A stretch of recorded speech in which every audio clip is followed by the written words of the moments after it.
Bon, désolé pour ceux que nous suivons en ligne, ils n'écoutent pas du tout ce qui se passe dans la salle, mais content quand même que vous êtes là avec nous. Et bonjour à tous, bienvenue dans notre cinquième session. Cinquième session maintenant, hein? C'est ça? Non, quatrième session. C'est ça, c'est quatrième. Oui, normalement, je sais pas. Je sais plus. Bienvenue dans la session qu'on est maintenant, que je vais mettre en description en bas.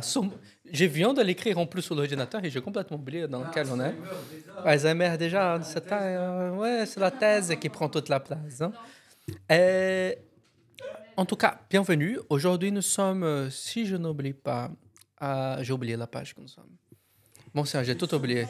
On est dans la 15. On a de la confirmation, on est dans la 15. Justement, on est dans les points 2.2.2. Et plusieurs d'eux, donc c'est plusieurs petits canards dans les lacs. Et, et on a fini le baptême la dernière fois. Donc, toujours, n'hésitez pas à demander les documents que vous voyez dans l'écran. Je vais mettre dans l'écran dans quelques minutes. Demandez-le en ligne, dans le lien aussi en description par notre email. Comme ça, vous pouvez lire avec nous et l'étudier de votre côté également. Et pour ceux qui en souhaitent, n'oubliez pas de donner un pouce, de vous abonner et également de mettre la sonnette. Comme ça, vous savez, quand ça sort toujours une vidéo. De base, c'est toujours les samedis à 14h. Mais dans toutes les sessions qu'on fait des séminaires, on fait dans la semaine, ici c'est Twitch. Et c'est tout. Donc, je vais demander au professeur de choisir quelqu'un. C'est pas mal, hein? De choisir quelqu'un pour pouvoir prier. Et voilà. Et pour ceux qui sont avec nous, priez avec nous sur l'instant, ça va faire 2 minutes. Et ceux qui sont chez YouTube ou Spotify, on se voit dans 2 secondes. Amen. Amen. Bon, merci beaucoup. Bienvenue à ceux qui viennent d'arriver aussi. Et pour ceux qui nous regardent en ligne qui viennent d'arriver aussi, bonjour. Et pour ceux qui n'ont pas pu être là et qui nous regardent maintenant en ligne, petit coucou. Tu nous manques, hein? Bon, on va tout de suite passer dans la session. On est toujours dans la page 15. Dans le point 2.2.2. Voilà, pour ceux qui nous suivent en ligne, comme vous en savez maintenant. Bon, bonne session à tout le monde.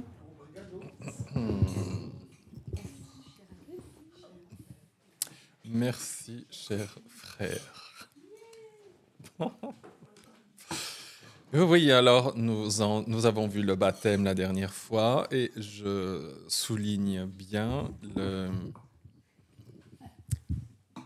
le gros problème de tous ces sacrements dans l'Église catholique, on le verra, c'est chaque fois la même chose, c'est que le sacrement devient nécessaire au salut. Et à chaque fois que je lis un de ces sacrements, je dis « Jésus est où là-dedans ?» C'est aussi gros que ça, hein, c'est aussi simple que ça. Devant la complexité de leur blabla, c'est toujours la même question. Jésus, il est où là-dedans? Alors, comme je l'ai dit la dernière fois, puisque le baptême doit être administré dès la sortie de l'utérus, et que quand on lit l'évangile, normalement, le baptême suit la confession, eh bien, l'Église romaine a littéralement inventé un sacrement. Donc, on met ça au rang de sacrement, ça veut dire d'éléments nécessaires au salut qui seraient révélés par Dieu, n'est-ce pas? Eh bien, c'est la confirmation, un truc qui est sorti du chapeau, voilà. Et donc, moi, il a fallu instituer la confirmation. Il faudrait que je change, inventer la confirmation. Alors, qu'est-ce que ce sacrement produit? Par le sacrement de confirmation, le lien des baptisés avec l'Église est rendu plus parfait. Oui, il faut bien se rendre compte que dans cette Église, comme on ne sait jamais tellement bien où on en est avec le Seigneur et tout, il y a toujours ce plus parfait. On approche toujours un peu plus, n'est-ce pas? Mais c'est pas encore ça, attention, parce qu'on va voir après ça retombe. Hein, bon. Ils sont enrichis d'une force spéciale de l'Esprit Saint, une force spéciale. Donc, quand on est baptisé, on devient enfant de Dieu, on entre dans le royaume de Dieu et tout. Si moi j'en lis l'Évangile, quand quand on entre dans le royaume de Dieu, on est baptisé du Saint-Esprit. Je n'invente pas, c'est scripturaire. Donc, force est de constater qu'on est quand même rentré dans le royaume de Dieu, mais il manque quelque chose. Donc, il faut faire une confirmation. On n'a pas encore les 2 pieds tout à fait. Alors, je n'ai pas tout mis, tout le tralala de la confirmation, parce qu'en général, on se confirme 3 fois chez les catholiques. Il y a une préconfirmation, puis la finale. Alors là, on parle de la finale, d'une force spéciale est obligée ainsi plus strictement à répandre et à défendre la foi par la parole et par l'action en vrai témoin du Christ. Donc voilà, quand le jeune homme ou la jeune fille, c'est vers l'âge de 14 ans, 13-14, confirme, là, ils deviennent tout d'un coup des soldats du Seigneur. Alors, pour que la confirmation soit valide, il faut bien entendu qu'un prêtre passe par là. Que dis-je? Pas un prêtre, l'évêque. L'évêque. C'est pas un prêtre qui confirme, c'est pas comme chez les protestants, c'est le pasteur du coin là qui confirme. Ici, c'est l'évêque. L'imposition des mains est à bon droit reconnue par la tradition. Heureusement qu'on ne dit pas l'écriture, parce que là, alors je les brûle direct. La tradition catholique comme l'origine du sacrement de la confirmation qui perpétue en quelque sorte dans l'Église la grâce de la Pentecôte. Alors heureusement qu'ils mettent en quelque sorte, mais vous allez voir que ce n'est pas en quelque sorte la suite. Donc la confirmation est mise carrément en parallèle avec la grâce de la Pentecôte. On reçoit l'Esprit Saint comme à la Pentecôte. Alors ils disent très tôt, pour mieux signifier le don du Saint-Esprit, c'est ajouté à l'imposition des mains une onction d'huile parfumée. Cette onction illustre le nom de chrétien qui signifie oint, qui tire son origine de celui du Christ lui-même. Donc, comme je vous ai dit, il faut que la parole et la chose se mêlent ensemble pour qu'il y ait un effet. Eh bien là, on va prendre de l'huile et on va oindre, huiler le confirmant. Et grâce à cette huile, il va recevoir l'Esprit Saint. Donc, je l'ai mis là, si on veut faire un petit peu de théologie, ce sacrement agit efficacement, ex opere operato.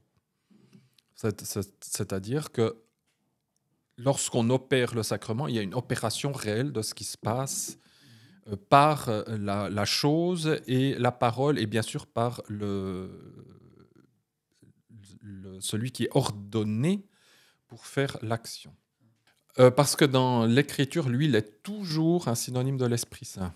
Donc là, ils n'ont pas tort en utilisant l'huile, puisque c'est toujours le symbole de l'Esprit Saint. Et puis, dans l'Ancien Testament, c'était utilisé pour oindre les prêtres et les rois. Et c'était pour dire, tu as reçu une onction spéciale de l'Esprit Saint. Voilà. Dans le Nouveau Testament, eh bien, on va laisser tomber le rite, parce que l'élément réel vient, donc on n'a plus besoin d'avoir ces rites-là, puisque celui qui se convertit, il reçoit l'Esprit Saint.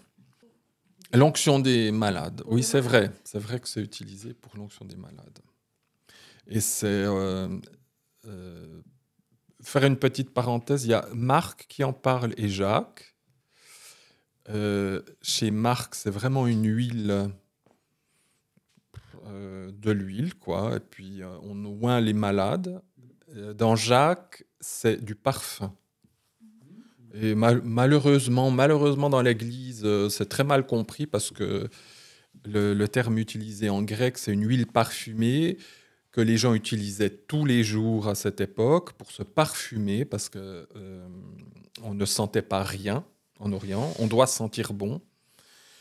Et ceux qui ne se parfumaient pas, c'était les personnes en deuil, malades ou tristes, enfin voilà, qui vivent des choses difficiles. Et quand dans Jacques, il est dit il faut oindre d'huile la personne qui est malade, c'est pour lui dire la vie est normale, la vie sera à nouveau normale. Ça n'a rien, il n'y a rien de magique ou de... C'est pas l'huile qui va faire quelque chose, c'est juste un symbole pour dire huile-toi parce que la vie va reprendre le cours normal. Donc il faut que tu anticipes déjà l'état dans lequel tu te trouves actuellement. Et malheureusement, ça va pas manquer parce qu'on prend Jacques comme base pour l'extrême onction, mais ça, c'est un sacrement qu'on voit tout à la fin parce que c'est juste avant de mourir. Dans l'imposition des mains, c'est clair que la personne elle-même n'a rien comme pouvoir, mais il peut se transmettre quelque chose de Dieu. Mais c'est Dieu qui fait, voilà. C'est pas... Mais il n'y a pas de magisme, de nouveau. Alors on dit aussi que dans le rite de ce sacrement, il convient de considérer le signe de l'onction et ce que l'onction désigne et imprime le sceau spirituel. Donc c'est ce que je vous dis, c'est ex opere operato, c'est que, comme on l'a vu, le sacrement agit efficacement, donc par l'huile, ça désigne et imprime le sceau spirituel. C'est pas un simple symbolisme. Parce moi, je peux tout à fait comprendre qu'on mette de l'huile sur quelqu'un comme un symbole. Il n'y a pas de souci quand c'est un symbole. Là, c'est pas un symbolisme. C'est l'huile, elle va communiquer, le prêtre et l'huile vont communiquer la chose spirituelle à travers l'objet et l'action. Et c'est ce qu'ils disent là, hein, imprime le sceau spirituel. Dans l'Écriture, le sceau spirituel, il est dit, celui qui croit en moi, il a le sceau du Saint-Esprit. Il n'y a personne qui a fait quoi que ce soit pour avoir le sceau. Encore une fois, cette Église, elle a l'art de prendre en otage des symboles bibliques et de les utiliser à sa sauce. Encore une fois, pour avoir un pouvoir. Puisque là, en l'occurrence, pour la confirmation, par exemple, c'est l'évêque qui fait ça. Et l'évêque, c'est le chef d'un diocèse, c'est-à-dire de tous les prêtres, de tous ses subalternes. Hein. Donc ça montre l'autorité aussi qui est directement exercée sur la personne. La suite de la page 16. Par cette onction, le confirmant reçoit la marque, le sceau de l'Esprit Saint. C'est tout en haut de la page 16. Il authentifie un acte juridique ou un document. Donc, c'est vraiment quelque chose... Vous voyez bien, ça authentifie un acte juridique. On est dans le romanisme le plus pur, mais le plus pur. Hein. Mais où c'est de nouveau, le confirmant reçoit à ce moment-là le sceau de l'Esprit Saint. Je suis, plus je lis ces choses et plus j'avance dans le Seigneur, et plus je lis ces choses, plus j'ai envie je me dis, mais c'est un gag, c'est pas possible. Comment est-ce qu'on peut, par un acte humain, et définir à cet âge-là, tu fais ta confirmation, etc., tu reçois le sceau de l'Esprit Saint. Le sceau de l'Esprit Saint, il est donné dès le moment que tu reçois Jésus dans ta vie. C'est entre Dieu et toi, c'est pas des gens ou un groupe de personnes qui te dit maintenant tu reçois l'Esprit Saint parce qu'on a fait ce rite. C'est quoi ces histoires? Ou Acte 18, sauf erreur, où il y a des Juifs. Non. Où il y a des Juifs qui n'ont que reçu le baptême de Jean. Et puis, ils n'ont pas reçu l'Esprit Saint. Effectivement, ils ont dit « Ah, on ne sait même pas ». Ils disent « On ne sait même pas que… » je pense que Luc a voulu mettre ça dans l'Évangile, peut-être pour aussi dire que, pour son époque aussi, que ceux qui ont été baptisés du baptême de Jean ne sont pas de vrais disciples de Jésus authentiquement. Et puis aussi que Jean n'est qu'un intermédiaire. C'est pas parce qu'il y avait une secte, hein, les Johanniques, ceux qui disaient ils sont disciples de Jean-Baptiste. Ça existait. Hein. Après, c'est mort tout ça. Et puis de voir que le baptême de Jean n'était qu'un baptême en vue. D'ailleurs, il le disait, c'est en vue de la repentance. Et qu'il n'y a que le baptême au nom du Père, du Fils et du Saint-Esprit de Jésus qu'il y a la réception du baptême. Mais encore une fois, ça ne peut plus exister aujourd'hui parce qu'il n'y a pas de baptême. C'est toujours un baptême trinitaire qu'on donne. Hein. C'est justement là où on oint d'huile, mais c'est de l'huile parfumée. Le terme en grec, c'est vraiment cette huile que tous les orientaux ont, qui s'en mettent pour sentir bon. Aujourd'hui, ça serait le Coco Chanel, j'en sais rien, quoi, le truc de parfum. Mais dans ce texte de Jacques 5, ce qui est important, c'est la prière. Ils disent c'est la prière, la foi, mais que cette huile, à mon avis, elle accompagne tout ça. L'huile en soi, ça ne va rien faire. Mais que justement, le fait de se oindre d'huile, comme si on était en bonne santé, on va sortir, c'est un jour régulier, donc je me huile. Étant donné qu'elle est malade, on ne s'huile plus. Comme quand on est dans le deuil, on ne s'huile plus. Parce qu'on n'est pas dans un jour régulier. On est dans la douleur ou des choses comme ça. Donc, pour moi, c'est plus un symbolisme, mais c'est aussi encourageant de dire je mets en action ma foi. C'est comme quand on dit lève-toi et marche, prends ton. Après, je sais pas, il y a peut-être d'autres exemples dans la Bible où on met en action quelque chose pour dire je crois à la parole et j'anticipe déjà la réponse. Mais là, de toute façon, normalement, bibliquement parlant, et le juif lui-même est très allergique à tout ce qui est du mysticisme.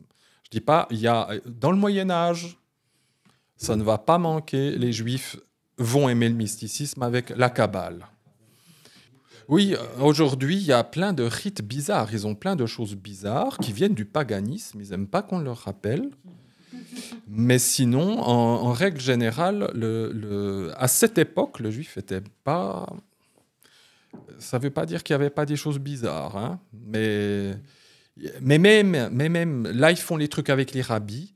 Mais dans la vie de tous les jours, pour ce qui est de la foi, ils n'ont pas trop de... Mais pas de ce style.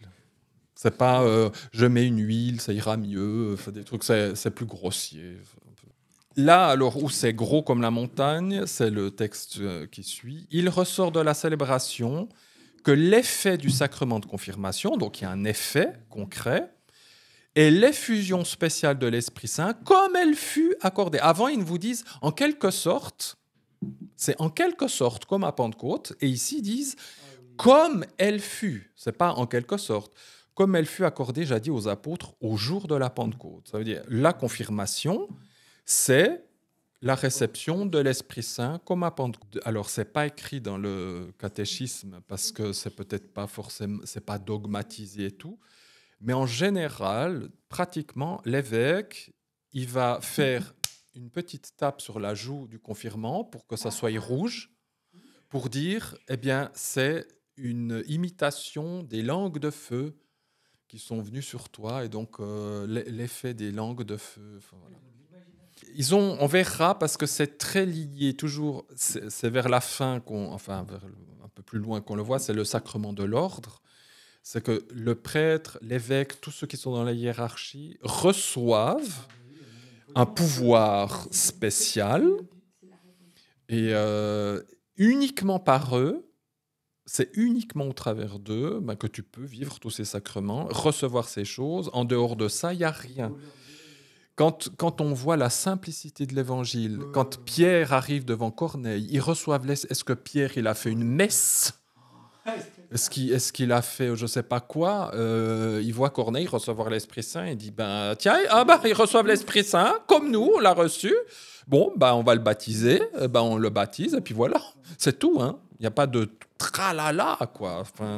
Alors, pour que la confirmation soit valide, il est obligatoire que le jeune homme ou la jeune fille passe par le sacrement de confession. C'est la première fois dans sa vie qu'il va au confessionnal. Alors, c'est la dernière phrase de ce paragraphe. pour recevoir la confirmation, il faut être en état de grâce. Vous voyez, ça, c'est toujours... Alors ça, c'est un langage extrêmement catholique. Es-tu en état de grâce? Ça veut dire, es-tu sauvé? Si tu n'es pas en état de grâce, tu vas en enfer. Alors, dans le catholicisme, on va en enfer pour très peu, on verra. L'enfer vous lèche les pieds à chaque coin de rue. Donc, vous êtes tout le temps dans cette... moi, je me dis, j'essaye d'être un catholique, je vous assure, non, mais excusez-moi, vous ting dans le cerveau, ou soit vous... Parce que vous ne savez jamais si vous êtes toujours dans cet état de grâce, parce que si vous mourrez, il n'y a pas d'assurance. Si vous mourrez et que vous n'êtes pas en état de grâce, vous allez en enfer. Donc vous êtes tout le temps comme ça. Oui, ah oui, alors pour les Juifs, c'est le contraire. Tu fais partie du peuple élu, c'est déjà bon. Voilà. Chez les catholiques, c'est... Alors les musulmans, c'est encore plus... Selon ce que j'ai compris, c'est Allah qui décide qui s'est sauvé ou pas. Bonnes œuvres ou pas. Il dit, Allah, c'est comme il prend du sable, et il dit ça, ceux-là sont sauvés et les autres pas. Peu importe ce que tu fais. Mais il y a ça dans un certain calvinisme. Dans un certain calvinisme, il y a ça, la prédestination. C'est un petit peu mieux étayé, un peu mieux ficelé, même si ça me donne des boutons. Mais c'est des idées très humaines, hein, je trouve. Alors, il faut être en état de grâce, n'est-ce pas? Donc, qu'est-ce qu'il faut faire? Il convient de recourir au sacrement de pénitence pour être purifié en vue du don du Saint-Esprit. Tout le monde sait qu'en acte 2, les gens qui étaient en attente dans la chambre haute ont d'abord passé par le sacrement de pénitence. J'espère que vous l'avez bien lu. Donc, on doit passer par ce sacrement de pénitence qui est une horreur, pour être purifié, voyez. Alors, ils disent une prière plus intense. Mais ça veut dire quoi? C'est du blabla. Une prière plus intense doit préparer à recevoir avec docilité et disponibilité la force et les grâces du Saint-Esprit. Alors, ceci dit, maintenant, très pratiquement, le confessionnat, on va le voir plus loin parce que c'est un sacrement. Hein, sans ça, on est foutu. Hein. C'est un des principaux. Sans ça, celui-là, il est principal, sinon on est foutu. Parce que c'est ça qui vous permettra toujours d'être pardonné. Mais j'ai mis une petite note, parce que moi je connais, j'ai eu des retours, je l'ai lu dans les livres. C'est un moment éprouvant en général pour ces confirmants. Parce que, alors soit ça peut se passer bien parce que l'évêque est sympa, ça existe, il y a des évêques sympas, hein, ils mangent bien, ils boivent bien, ils font des choses à côté, puis on s'en fout. Et vous en avez d'autres, c'est des diables. Et c'est pas moi qui le dis, je l'ai entendu de témoignages, je l'ai entendu même d'ex-prêtres, etc. Ils ont des questions très précises à poser à des enfants qui ont 12, 13 ans, qui sont des fois totalement encore innocents dans beaucoup de choses. Et vous avez des questions d'ordre sexuel. Est-ce que tu as fait ci? Est-ce que tu as fait ça? Il faut répondre quoi? Combien ont été traumatisés en sortant en disant « mais je ne sais même pas de quoi ils causaient ». C'est horrible. C'est horrible. Ces confessionnats sont des maisons de... Voilà, c'est des pré-enfers, quoi. Et sans la pénitence, vous ne pouvez pas retrouver l'état de grâce. Donc voilà pour la confirmation, il n'y a pas grand-chose de plus à dire, à part que de toute façon, c'est déjà bon, voilà. Alors maintenant, on vient à un gros machin qui s'appelle l'Eucharistie. Et pour beaucoup, que ce soit protestants, évangéliques, l'Eucharistie, on imagine que c'est une sainte scène à la sauce catholique. C'est pas une sainte scène, c'est un blasphème. les réformateurs, eux qui venaient de cette église-là, sont tous unanimes. Il n'y en a pas un qui a dit « oui, non, il y a des bonnes choses ». Tous unanimes pour dire que c'est le blasphème des blasphèmes. Et ça ne s'est pas amélioré, on va dire, parce qu'ils ont gardé l'intégralité, et j'ai envie de dire, même, ils ont renforcé ce côté absolument blasphématoire. Alors, l'Eucharistie est un sacrement, évidemment. Celui-là, je suis d'accord qu'il est institué par Jésus. Mangez ce pain, buvez ce vin, on est d'accord. Alors je mets que c'est le sacrement par excellence, c'est pas moi qui le dis, on va le lire, parce que tout est lié à l'Eucharistie. C'est pour ça, chez les catholiques, le centre de la vie ecclésiale, c'est l'Eucharistie. En dehors de l'Eucharistie, tout gravite autour de l'Eucharistie. C'est pas un truc parmi d'autres, c'est le centre de tout.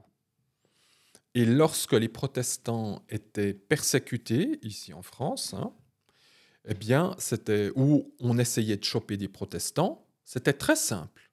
On leur mettait une Eucharistie, mange-la, est-ce que tu la mangeras? Les protestants, au courant du blasphème que c'est, ils refusaient de goûter à ce truc. Donc, ils étaient immédiatement repérés. C'est comme ça que, voilà, pour vous dire, c'est vraiment l'essentiel. Si tu es d'accord avec l'Eucharistie, tu es d'accord avec tout le reste de l'Église catholique, puisque l'Eucharistie, elle va concentrer tout ce qui est dit du reste. Et je trouve gravissime que nombre de non-catholiques, alors pour ceux qui sont des protestants bien libéraux, ben, ça ne va pas changer grand-chose, mais pour ceux qui ont la foi vraiment dans le Seigneur, etc., qui participent à des messes et mangent l'Eucharistie tout en pensant que ce n'est pas grave, je vous assure, c'est gravissime. C'est franchement gravissime parce que Paul, lui, ne mâchait pas ses mots en disant « si tu vas dans un temple d'idole, que tu manges ce qu'on te présente, tu communies avec les démons ». C'est pas parce que des chrétiens disaient bon, je vais à la boucherie, parce qu'à cette époque les boucheries c'était dans les temples d'idoles, voilà. Paul va être beaucoup plus large en disant la viande qui est vendue dans la rue, qui est à 100% tuée dans ces temples d'idoles, il n'y avait pas de différence. Mais il dit c'est dans la rue, c'est une autre question. C'est ta conscience avec ce que tu manges. Mais certains chrétiens disaient, moi je vais directement dans la boucherie, c'est-à-dire dans un temple d'idole. Et là, Paul, alors, est catégorique. Il dit, en entrant dans un temple d'idole, que tu le veuilles ou non, tu participes à ce qui se passe. Et quand tu manges la viande ou que tu prends cette viande qui est sacrifiée à d'autres divinités, en fait, tu rentres en communion avec eux. Donc, le fait de mendiquer, de manger... Alors là, on n'est pas dans du magisme, c'est vrai, parce que, alors là, je suis d'accord, c'est le truc catholique, la chose et l'esprit se lient ensemble, mais c'est plus l'acte, qu'est-ce que je viens faire dans un temple d'idole, c'est comme si j'y participais, même si j'y crois pas, j'y participe, et Paul dit, tu communies avec les démons. Et alors, on va peut-être m'arracher les yeux, je ne sais pas, parce que j'ai déjà eu un gentil petit commentaire la dernière fois. Voilà. L'Eucharistie romaine catholique, c'est la même chose. Voilà. Maintenant, chacun fait ce qu'il veut avec sa conscience. Mais une fois qu'on sait ce qui se passe, j'espère que voilà. Alors, l'Eucharistie vient du terme biblique Eucharistia. C'est pas un mot inventé par eux. Je dis, malheureusement, c'est eux qui ont l'obédience de ce mot, alors que c'est nous qui devrions l'utiliser. On fait l'Eucharistie. Ça vient d'un très beau mot. C'est bonne grâce, littéralement, une bonne grâce. Mais ça va un peu plus loin que ça, mais je ne vais pas m'étendre trop dessus. Littéralement, c'est remerciement, reconnaissance, action de grâce. L'Eucharistie, c'est on, on rend à Dieu les grâces qu'il nous donne. C'est aussi simple que ça. L'Eucharistie, c'est Seigneur, merci de ce que tu as fait pour nous. Et c'est pour ça, l'Eucharistie, c'est tu es passé à la croix pour nous, tu es mort pour moi, tu me sauves, tu continues de me nettoyer, etc. C'est ça l'Eucharistie. Ce que j'ai mis là, les points A, l'Eucharistie, source sommet de la vie ecclésiale, B, comment est appelé ce sacrement, c'est pas moi qui invente, tout ça c'est tiré du catéchisme tel quel. Donc j'ai gardé les titres et les sous-titres parce que j'ai rien à inventer de toute façon. Alors, sous le point A, ils disent que les autres sacrements ainsi que tous les ministres ecclésiaux et les tâches apostoliques sont tous liés à l'Eucharistie et ordonnés à elle. Car la Sainte Eucharistie contient tout le trésor spirituel de l'Église, c'est-à-dire le Christ lui-même, notre Pâque. Donc, tout est lié à l'Eucharistie. Ils disent, bref, l'Eucharistie est le résumé et la somme de notre foi. Notre manière de penser s'accorde avec l'Eucharistie et l'Eucharistie, en retour, confirme notre manière de penser. Ça signifie que c'est ce que je viens de vous dire. Si vous êtes d'accord avec la théologie de l'Eucharistie, vous êtes d'accord avec toute la dogmatique catholique romaine. Et donc, vous êtes d'accord avec tout ce qui est dit dans la foi romaine. Si vous n'êtes pas d'accord avec ça, vous n'êtes pas d'accord avec tout. C'est aussi simple que ça. Comment est appelé ce sacrement ? Alors, ils ont tout donné les noms que vous trouvez dans la Bible, fraction du pain, mémorial, communion, etc. Mais ils ont inventé d'autres charmants petits titres, Saint Sacrifice, parce qu'il actualise l'unique sacrifice du Christ Sauveur et qu'il inclut l'offrande de l'Église. Donc, je vous rends attentif ici. Pourquoi on appelle ça un Saint Sacrifice ? Parce qu'on verra que c'est le sacrifice de Jésus qui est répété. Mais jamais vous entendez, ni dans la Bible, ni dans l'histoire de l'Église, qu'on appelle ça un saint sacrifice. Jésus est le saint sacrifice, je suis d'accord, mais jamais on dit l'Eucharistie, c'est le saint sacrifice. Justement, alors tu vas tomber de ta chaise, alors. Accrochez-vous. Parce que c'est vraiment ça, c'est pas juste un symbole. On répète le sacrifice du Christ comme il s'est fait il y a 2000 ans. De des manières différentes. Parce que Jésus n'est plus là, mais on va voir comment. Mais on utilise des termes qui sont lévitiques, mais qui sont aussi d'origine païenne. Parce que ce sont... L'Eucharistie, je ne le mets pas dans ces lignes-là parce que je veux mettre que le catéchisme, mais quand on analyse comment l'Eucharistie fonctionne chez les Romains, c'est du pur paganisme. Parce que c'est exactement les cultes à mystère de Rome à cette époque. On fait la même chose. Il y a du pain, et ce n'était pas du pain, c'était du blé azime en rond, exactement comme les petites hosties, et puis du vin. Et ça, c'était dans les temples de Mitra, par exemple, on faisait ça. Ou vous avez aussi dans les temples de Sérapis, c'est le culte de la triade ou trinité égyptienne, Isis, Horus, Sérapis.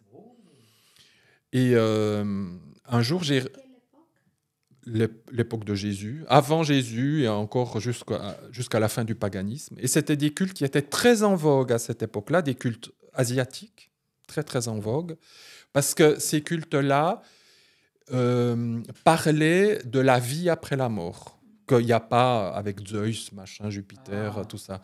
Et donc, ça attirait beaucoup de monde. Et un jour, je suis tombé sur une ancienne carte de Rome, la Rome païenne, avec les bâtiments modernes.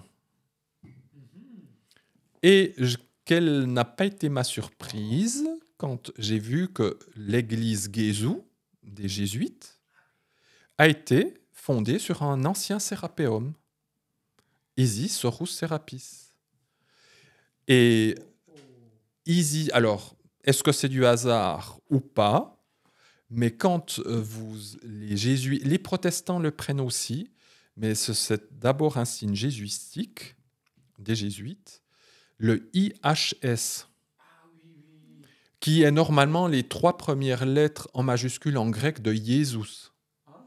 Le I, le H et le S, le H, parce que le E en majuscule, il fait comme un H, Donc ça nous confond avec notre H à nous. Normalement, c'est un E. Et les jésuites utilisent ce symbole, IHS, pour dire que c'est Jésus. Ce sont des jésuites. Mais certains disent que dessous est caché l'ancien culte Isis, Horus, Sérapis, qui est la triade égyptienne.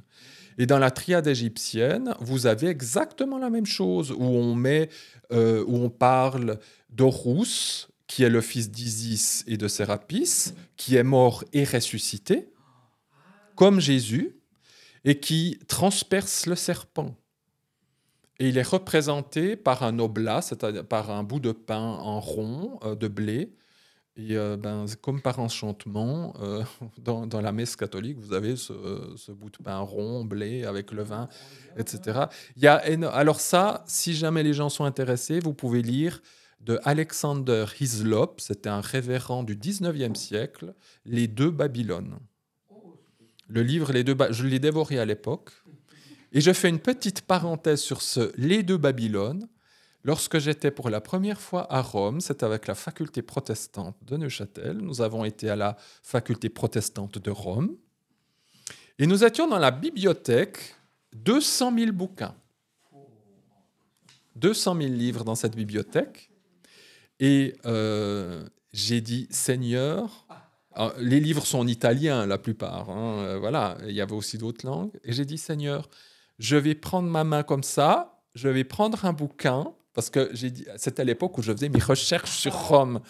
Et j'ai dit, voilà, je prendrai le premier bouquin et je veux que tu me montres que je suis bien dans la Babylone la grande, que je suis, voilà, etc. Je ne vous mens pas, je le dis devant Dieu. J'ai mis comme ça ma main, j'ai tiré, c'était en français, Les deux Babylones de Alexander Hislop. J'en revenais pas, j'étais là, bon, le hasard, je crois pas.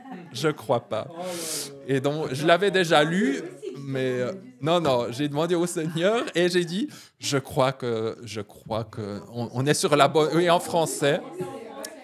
Et je le connaissais déjà, ce livre. Mais quand j'ai vu... Ah oui, alors j'ai dit... Parce que justement, moi, je voulais déjà faire mes recherches à Rome, comme j'étais à Rome, et je me disais, je ne veux pas me tromper, je ne veux pas avoir des fausses idées. Et alors j'ai dit, bon, Seigneur, je crois que l'autoroute est ouverte. Là, c'est bon. Là, je vais... Voilà. Alors, oui... Oui, il est très bien. Il va à fond. Des fois, je me dis, après chaque petit détail, ça va un peu trop loin, à mon avis. Mais sur les questions historiques, il va très loin. Il regarde toutes les triades babyloniennes, égyptiennes, etc., les cultes à Rome. C'est très, très intéressant.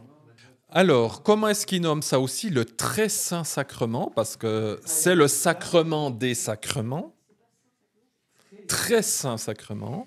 On désigne ce nom les espèces eucharistiques gardées dans le tabernacle. Tout ça, je vais vous expliquer qu'est-ce que ça veut dire, parce que alors, je crois qu'il n'y a personne ici qui sait ce que c'est qu'un tabernacle, à part le tabernacle biblique peut-être. Mais qu'est-ce que c'est qu'un tabernacle à Rome, dans une église catholique? Et on appelle ça encore la Sainte Messe. Alors, c'est pas méchant, mais c'est vrai que là, comme ça, on comprend pourquoi. Qu'est-ce que ça veut dire la messe? Ça vient de mission en latin, parce que on envoie les gens en mission. Donc ça, je trouve, quand on dit « je vais à la messe », c'est pas forcément... voilà. Alors, maintenant, le point C, l'Eucharistie dans l'économie du salut. Parce qu'il faut bien fonder tout leur mensonge. Hein. Alors, on est obligé de baser ça, soi-disant, sur la Bible. Tout ça, ça serait Jésus. Hein, c'est écrit. Jésus ordonna à ses apôtres de le célébrer jusqu'à son retour. C'est vrai qu'on le voit dans les évangiles, mais quand ils disent « il ordonna à ses apôtres », c'est sous-entendu, c'est vraiment à ses apôtres, c'est pas à nous. Et il faut lire un peu entre les lignes. C'est vrai que dans l'Écriture, c'est à ses apôtres qu'il le dit. Mais moi, quand je lis l'Écriture, je me vois au travers des apôtres. Pas pour les catholiques romains. Quand on parle des apôtres, c'est la caste spéciale. Vous n'êtes pas concernés. directement touché à ça. Parce que regardez la suite. Les établissant alors prêtres du Nouveau Testament. Quand Jésus fait la Sainte Seine, il établit la Sainte Seine et il les établit prêtres du Nouveau Testament. Ça veut tout dire. Vous n'avez pas une ligne dans l'Évangile, mais pas une ligne, mais même pas un sous-entendu. Vous avez un apôtre quelque part qui dit que Jésus nous a établis prêtres de la Nouvelle Alliance. Les évangélistes, le Nouveau Testament, tous ceux qui ont écrit quelque chose dans le Nouveau Testament, ont toujours fait très attention de ne jamais utiliser directement le mot prêtre par rapport même aux chrétiens. Vous avez des termes qui ressemblent, on parle de prêtrise ou de... Voilà, c'est vrai, mais le terme prêtre n'est jamais utilisé pour faire un parallèle avec les fidèles, les chrétiens. Parce que le Saint-Esprit sait très bien qu'on allait faire des bêtises. Donc, voilà. Donc, pour l'Église catholique, Jésus... On va mieux encore le voir quand on fait l'ordre, le sacrement de l'ordre, parce que c'est encore plus explicite. Mais comme ça, vous savez déjà que, soi-disant, Jésus aurait établi les apôtres comme prêtres, comme les Lévites, du Nouveau Testament. Donc, une caste sacerdotale à part. Eux ont reçu quelque chose à part que nous n'avons pas, tant que nous ne sommes pas. Alors vous, mesdames, c'est fini. Alors complètement fini. Parce que vous ne pouvez pas être prêtre. Alors donc pour vous, pour les dames qui sont autour de la table, sachez que jamais vous ne pourriez exercer quoi que ce soit. Voilà. Ah oui, ça c'est vrai. C'est vrai que Marie fait pour le reste. Voilà, elle fait pour le reste. Alors, la célébration liturgique de l'Eucharistie, comment ça fonctionne, mesdames et messieurs? Alors, il faut essayer de bien comprendre que nous sommes dans du magisme, il faut sortir de notre rationalité, même si on croit au miracle, mais voilà. Alors, lorsque le prêtre fait une messe, c'est Jésus lui-même qui préside à l'Eucharistie. Le prêtre n'est qu'un canal, alors comme pour tous les sacrements, on va dire, en quelque sorte. Mais pour ce sacrement-là, qui est le sacrement des sacrements, parce que le sacrifice de Jésus va se répéter, il faut bien comprendre qu'au moment de l'office d'Eucharistie, c'est Jésus lui-même qui préside. Vous n'avez plus un prêtre en face de vous. C'est Jésus lui-même qui investit le prêtre et qui va faire son propre sacrifice à ce moment-là.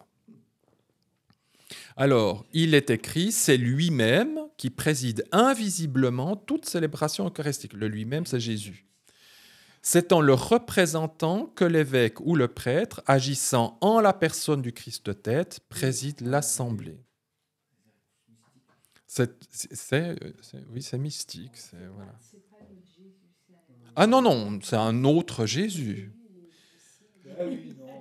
Je peux comprendre que le Saint-Esprit habite en nous et il agit en nous, mais là, c'est carrément, il y a quelque chose, Jésus descend. Mais tout ça, c'est dans les deux Babylones, il vous explique d'où ça vient, parce que parce que ça, c'est... Parce que vous pouvez tourner la Bible dans tous les sens, vous ne trouvez jamais rien de ce genre-là. Il faut soit l'inventer, soit le trouver ailleurs, mais pas dans la Bible. Donc ça doit bien venir de quelque part, ces choses. Alors maintenant, le point fort, c'est le sacrifice sacramentel. Ce que le prêtre va faire lorsqu'il présente le pain et le vin sera réellement transformé en corps et en sang de Jésus. Alors il est dit, quand l'Église célèbre l'Eucharistie, elle fait mémoire de la Pâque du Christ. Et celle-ci devient présente. Le sacrifice que le Christ a offert une fois pour toutes sur la croix demeure toujours actuel. toutes les fois que le sacrifice de la croix par lequel le Christ, notre Pâque, a été immolé, se célèbre sur l'autel, l'œuvre de notre rédemption s'opère. Chaque fois, ça sera encore plus explicite après, mais chaque fois que le prêtre présente le pain et le vin, fait toute la liturgie nécessaire, l'élévation, tous ces machins, la Pâque se réalise à nouveau à ce moment-là, comme ça s'est fait il y a 2000 ans. Et c'est à ce moment-là que la rédemption s'opère à nouveau. C'est comme si on était devant la croix, Jésus est à la croix, et comme si on revivait la croix sans que ce soit une croix. Mais l'acte est assimilé à ce qui s'est passé il y a 2000 ans. Alors, je suis d'accord que lorsque nous-mêmes nous prenons la Sainte Seine, nous faisons un mémorial, nous remémorons ce qui s'est passé il y a 2000 ans, mais le mémorial reste dans le passé, même si ça agit encore maintenant. Je suis d'accord que le sacrifice du Christ est toujours valable au moment où on prend la Sainte Seine. Mais je fais mémoire de quelque chose qui s'est passé il y a 2000 ans, qui s'est fait une seule fois il y a 2000 ans, et ça s'arrête là. C'est comme la traversée de la mer Morte. Les Juifs font chaque année mémoire mais ils disent pas lorsqu'on mange les amers, quand on fait on vit de nouveau la mer Morte. Et on annonce aussi sa venue, bien sûr. Alors eux, ils vont aussi dire ça, hein, et en même temps, oui, ça ils le disent aussi. Ah oui, alors tu ne pinailles pas. Tu as raison. Je l'ai même pas trop relevé ici, mais c'est vrai. On est dans le catholicisme romain, on est très doloriste, mortifère. Je suis désolé, les mots sont à mon avis tout à fait, on appelle un chat un chat. On aime le culte de la mort. Et quand on va, la mort c'est glauque. Quand vous allez, moi j'ai visité peut-être centaines d'églises catholiques, je n'ai jamais vu de Jésus vivant. Sauf sur des peintures, mais quand il est sur ces peintures, on dirait des divinités de je ne sais pas quoi, enfin voilà, où elle est toujours maigre ou quand même avec la peau. Mais sinon, Jésus est tout le temps mort. Toujours sur une croix, toujours en train, sanguignolant, souffrant. C'est que ce culte de la mort. Voilà. Soit alors c'est Marie qui est au ciel vivant, les saints sont toujours vivants, etc. Mais Jésus, il est toujours sur une croix, toujours du sang, tout le temps. Et je dis, ils sont pas plus loin que ça, quoi. Et pour moi, c'est révélateur. Je fais une petite parenthèse, parce que c'est toujours rigolo. Avec un ami, mon ex-voisin en Suisse, on a été visiter beaucoup d'églises ensemble. Lui, il filmait, etc. Et on a été à Rome. Ça, c'était la deuxième fois que je suis allé à Rome, en 99. Et puis, on a été c'était Cinecittà, la fameuse ville où on tourne des films. Ben-Hur a été tourné là-bas. Et on a été dans une grande église des années 50, faite dans les années 50. Et puis, là, je ne sais pas pourquoi, le prêtre, il nous a vu filmer, puis il a dit « Ah, pourquoi vous faites ça ?» et tout. « Ah, c'est pour votre groupe de jeunes. » Alors, oui, on était « Oui. » Et puis, « Ah, alors attendez, je vais vous montrer plein de choses. » Alors, il était emballé. Et puis, moi, je connaissais pas mal de choses. Et l'ami, il est à la base catholique, mais il ne connaît rien. Et puis, lui, il était... Mais c'est quoi ça ? C'est quoi ? Alors, le prêtre, il expliquait. Et puis, on arrive sur l'autel, là où les prêtres font le culte, etc., où c'est le lieu saint. Hein, voilà. Et il y avait deux grands anges, mais plus grands que moi, hein, qui tenaient des boîtes comme ça en verre et tout. Puis il dit « Ah, mais c'est quoi ?»« Ah oui, alors ça, c'est des reliques de Don Bosco. » Je crois qu'il est suisse-italien, ce gars, même. Et puis, alors oui, il y a un bout de la nuque, je me souviens encore des visages, il disait « Il y a un bout ici de la nuque et de son genou. » Alors, il filme tout ça, comme ça, voilà. Et puis, il dit « Parce qu'avant, il y avait un Jésus qui était là, mais il dérangeait. » Non, mais authentique. authentique. Jésus, mais il dérangeait. Donc, on l'a remplacé par des anges. Et puis, donc, après, il nous a amenés derrière, la sacristie, les machins. Et je ne vous mens pas, j'ai fait les photos. Il faudrait que je les recherche. Et il y avait une petite armoire, une armoire à balai, qui n'allait pas jusqu'au plafond. C'était vide dessus, comme ça. Et je vois un bout de tête qui sortait de cette armoire à balai. Je l'ouvre et c'était le fameux Jésus. Le fameux Jésus. Et c'est un des rares Jésus en statue où je trouvais que justement, il était bien. Il était vivant, il était un petit peu grassouillet comme ça. Il était bien en chair, bien vivant, tout beau, tout en or comme ça. Dans une armoire à balai. Et je lui ai dit, c'est là qu'on t'a mis, alors franchement, je pense que c'est la meilleure place encore qu'on t'ait gardée. Et puis voilà, non mais hallucinant, je vous dis, mais quand le prêtre a dit, il nous dérangeait, moi j'ai dit, une statue de Jésus qui dérange, et qu'on la remplace par, excusez, hein. Oui, par des bouts de Don Bosco. Alors lui, c'est... voilà. Oui, pour dire que oui, c'est très mortifère. Et quand Jésus est un peu vivant, ça dérange. Alors ils nous disent, le sacrifice du Christ et le sacrifice de l'Eucharistie sont un unique sacrifice. C'est une seule et même victime. C'est le même qui offre maintenant par le ministre des prêtres, qui s'est offert lui-même alors sur la croix. Seule la manière d'offrir diffère.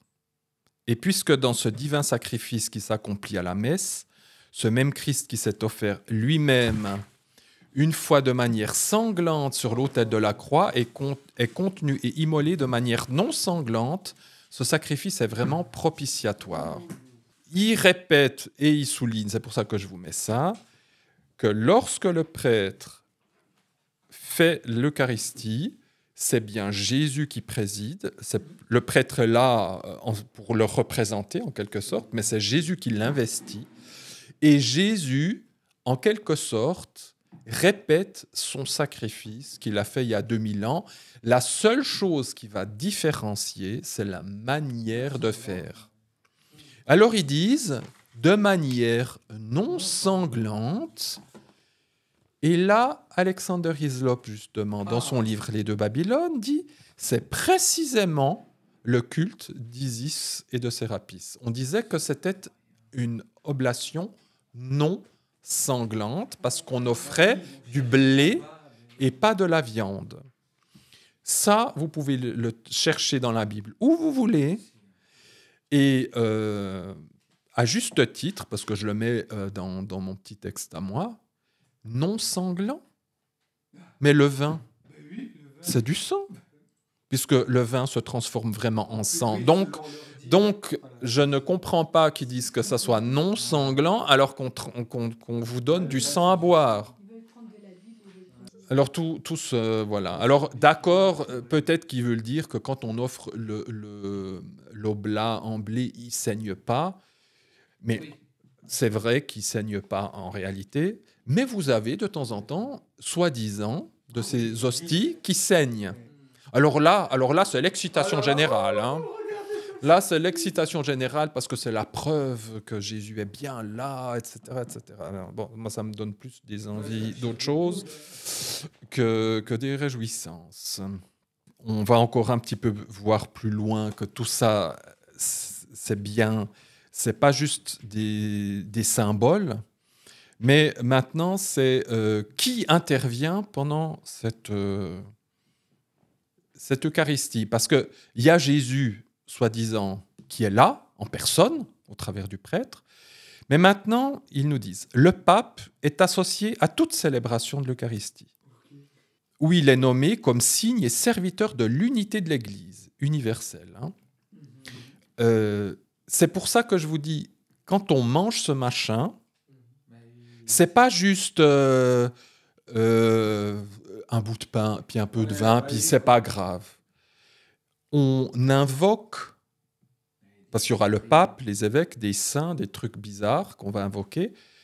Quand je prends ça, c'est que je suis dans la pensée biblique. Lorsque je mange quelque chose qui est associé à un culte, ça signifie que je suis d'accord avec ce qui est dit. Ce n'est pas un simple fait de manger qui est dissocié de ce qui est dit. Spirituellement, là, c'est grave. Alors, on invoque le pape, il est toujours associé à l'Eucharistie. Moi, je suis désolé, le pape avec lui, je n'ai aucun lien, je ne veux avoir aucun lien. Et vous remarquerez que qu'est-ce qui fait l'unité de l'Église ? C'est le pape. Moi, j'ai beau lire la Bible, je ne vois jamais ni Saint Pierre, ni Saint Jacques, ni Saint Jean, ni Saint Judas, je ne sais pas, qui fait unité de l'Église. Ce qui fait l'unité de l'Église, Jean 17, c'est l'amour du Père, du Fils et du Saint-Esprit et la communion qu'on peut avoir avec eux et entre nous. C'est ça qui fait unité. Le mot unité, la concentration dans la Bible du mot un ou unité, c'est Jean 17.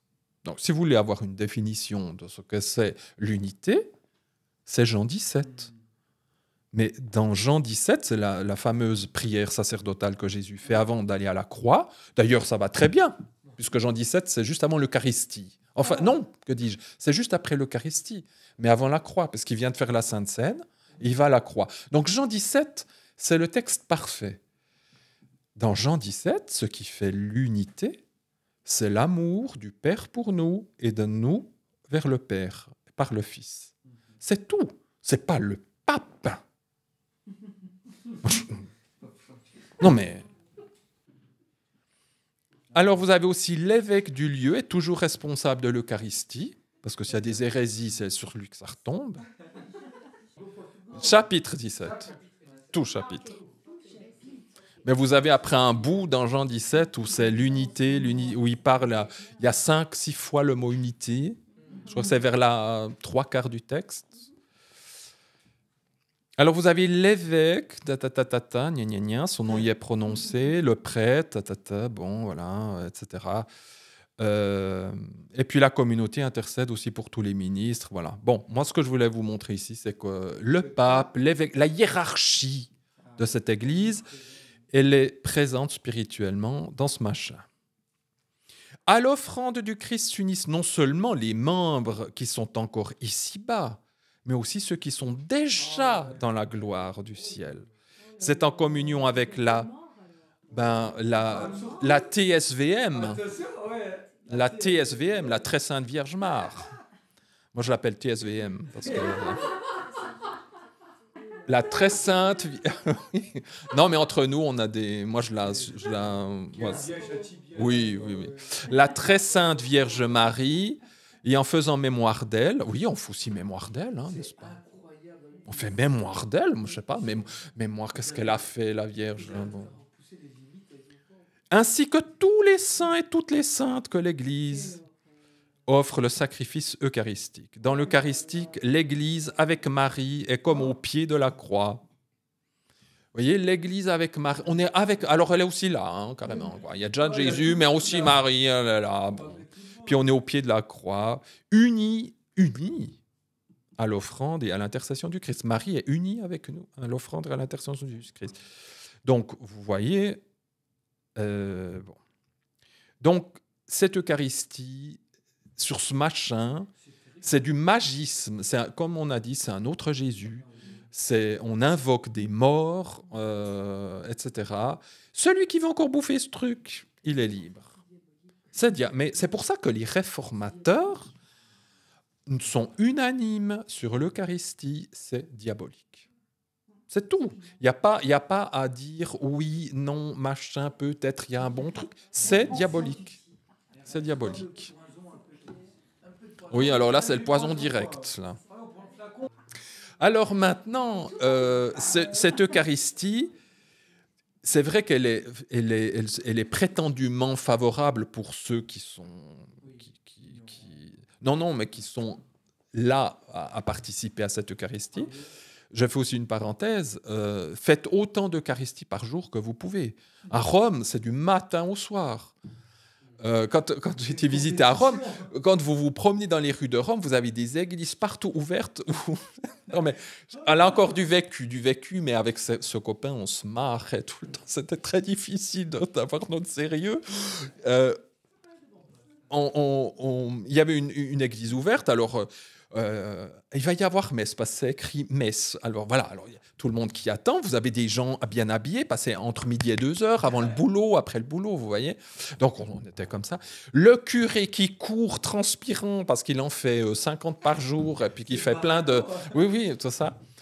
Et là, alors, le marathon, exactement, c'était... Dominus vobiscum. Et puis, il y a chacun, c'est tout en latin, donc vous aviez le prêtre qui faisait sa liturgie, le public qui doit répondre, et des fois, il répondait avant même que le prêtre. Et c'était mais une course, c'était... Et avec votre esprit, et puis, de ma marche, mais on était là, mais on n'en pouvait plus, parce que c'était vraiment... Et puis ensuite, non, et puis après, donner vite. Et puis il préparait son truc et il courait loin. On était, ah oui, d'accord, c'est ça une messe. C'était... Ah non, il faut le voir de ses yeux. Voilà, bon. Et il faut la messe, enfin l'Eucharistie, comme c'est le sacrement des sacrements, on verra tout ce que ça va faire en nous. Eh bien, il faut le faire aussi souvent que vous pouvez le faire. Parce que sans ça, Jésus, il ne vit pas en vous. Je suis désolé de vous le dire. Ah oui, c'est tout à fait à la lettre. C'est ça. Alors, ça peut être très utile pour vous, mais justement, pourquoi les gens participent aussi un max à ces Eucharisties? Parce que, la suite du texte, le sacrifice eucharistique est aussi offert pour les fidèles défunts. Les morts, qui sont morts dans le Christ et ne sont pas encore pleinement purifiés, ça on verra,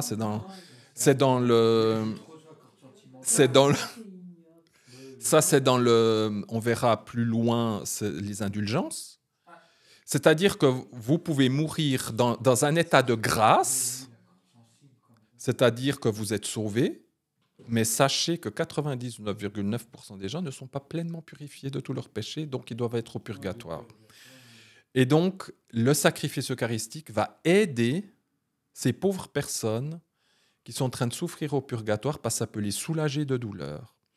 Voilà, pour qu'ils puissent entrer dans la lumière et la paix du Christ. Donc, quand vous faites une Eucharistie, vous pouvez, je l'ai vu de mes yeux, c'est écrit, vous pouvez vous la faire pour vous ou pour quelqu'un d'autre. Donc, c'est pour ça qu'on va en faire un max, surtout si vous avez beaucoup de gens que vous aimez autour de vous, etc. Alors, on nous dit plus loin que le Christ Jésus, ça aussi, ça me... Là, j'ai envie de faire de la boxe. Le Christ Jésus est présent de multiples manières à son Église. Dans sa parole, dans la prière de son Église, là où 2 ou 3 sont rassemblés en mon nom, dans le sacrifice de la messe et en la personne du ministre, mais au plus haut point, il est présent sous les espèces eucharistiques. Les espèces eucharistiques, c'est le pain et le vin. On verra que ça se limite juste aux hosties. Cela veut dire que si vous avez envie, c'est très concret ce que je dis, et c'est très vrai, c'est du pratique. Si vous avez envie de rencontrer Jésus, c'est bien de lire sa parole. C'est bien de prier.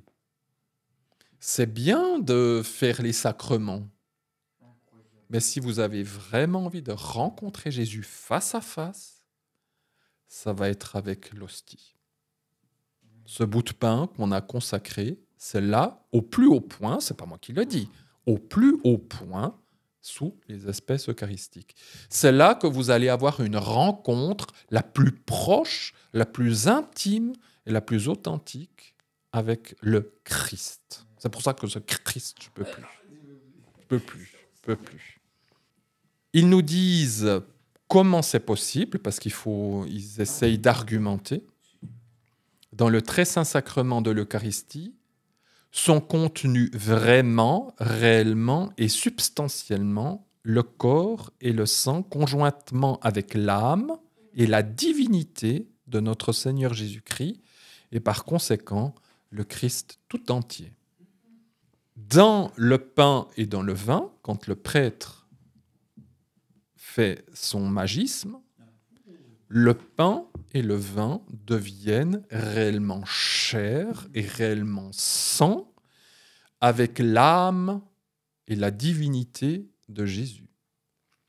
Alors, quand ils disent tous ces termes vraiment, réellement, substantiellement, il faut les penser en latin, c'est du juridique.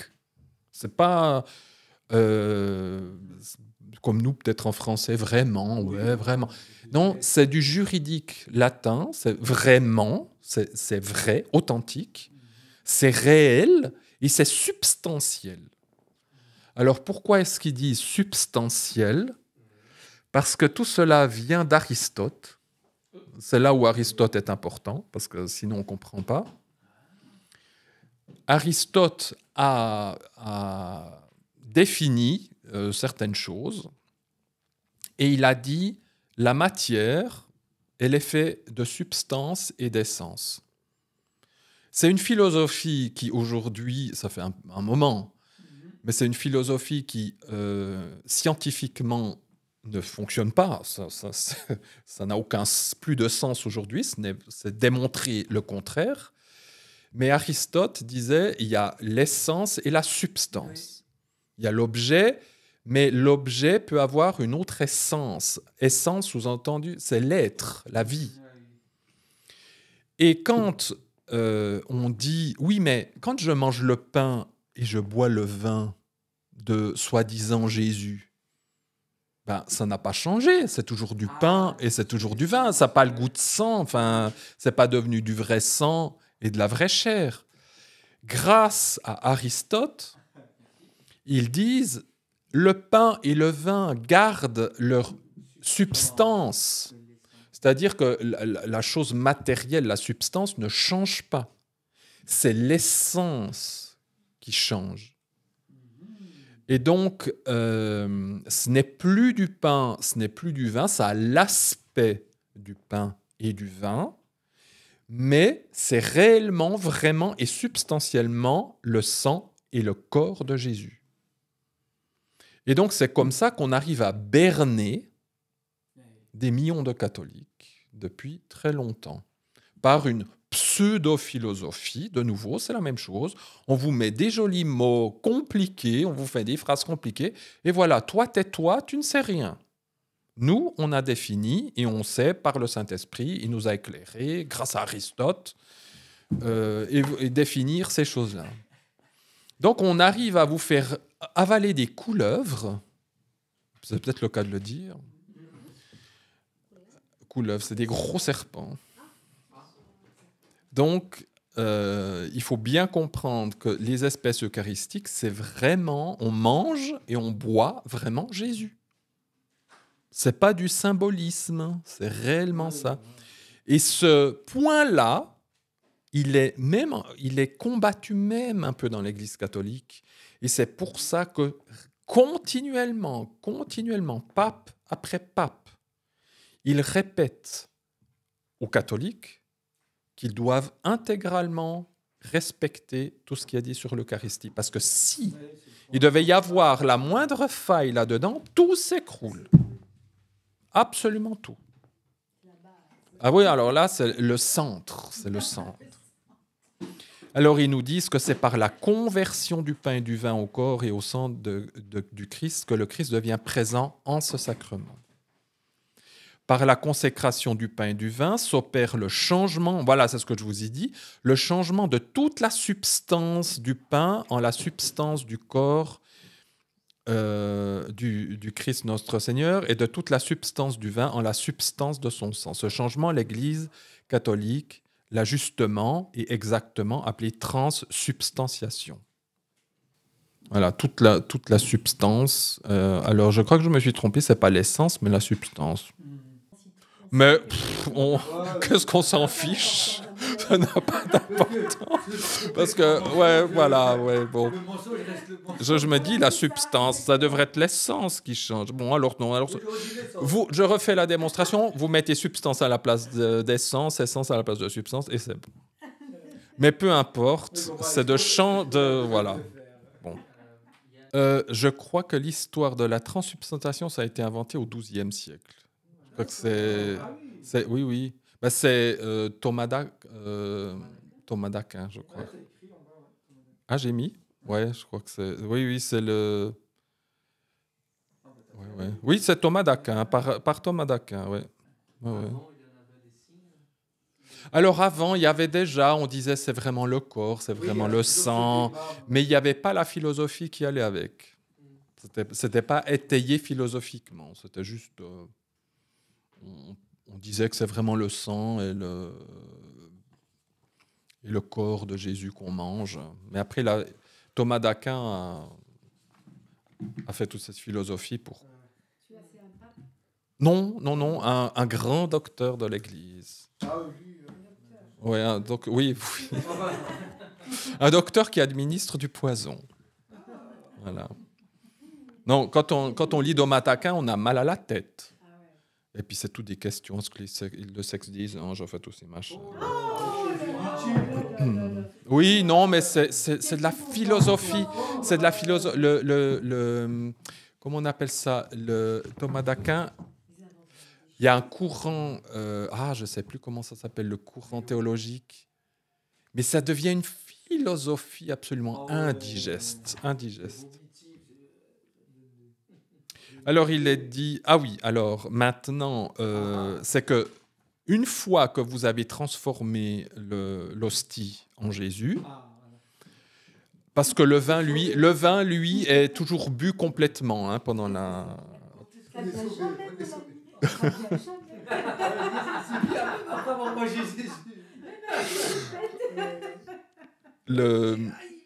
Il reste jamais de vin une fois qu'on a fait l'Eucharistie parce qu'il est toujours bu. Et en généralement que par le prêtre, il s'envoie le machin. Ouais. Oui, oui. Parce que on verra que normalement les filles, sauf quand c'est peut-être en petit comité, parce que vous imaginez qu'une goutte de sang de Jésus tombe par terre. Ah, c'est du blasphème. Il risque d'avoir la foudre. C'est aussi pour ça, d'ailleurs, Luther, lui, il avait fait une bêtise comme ça. Il a dit, c'est bizarre qu'il n'y ait pas de... Ouais, il n'y a rien qui se passe. Et puis, alors il dit, la présence eucharistique, c'est tout en bas de la page 18, la présence eucharistique du Christ commence au moment de la consécration et dure aussi longtemps que les espèces eucharistiques subsistent. Le Christ est tout entier présent dans chacune des espèces. Donc on répète, là, le Christ tout entier est présent dans le pain et le vin, mais le vin sera bu. Mais si le prêtre a changé 150 hosties et puis qu'il y a 80 fidèles, on fait quoi du reste? Alors, c'est que ces petites hosties, on va les mettre dans un tabernacle. Le tabernacle, dont le nom est bien sûr parallèle au tabernacle de Moïse, hein, parce que ça veut dire ce que ça veut dire. Dans le tabernacle de Moïse, il y avait qui habitait? Hein, c'était l'Éternel, l'Esprit de l'Éternel. Donc on met le tabernacle, en général, au fond de l'église, enfin, comment on appelle ça? L'abside, tout au fond. Le chœur, dans le chœur.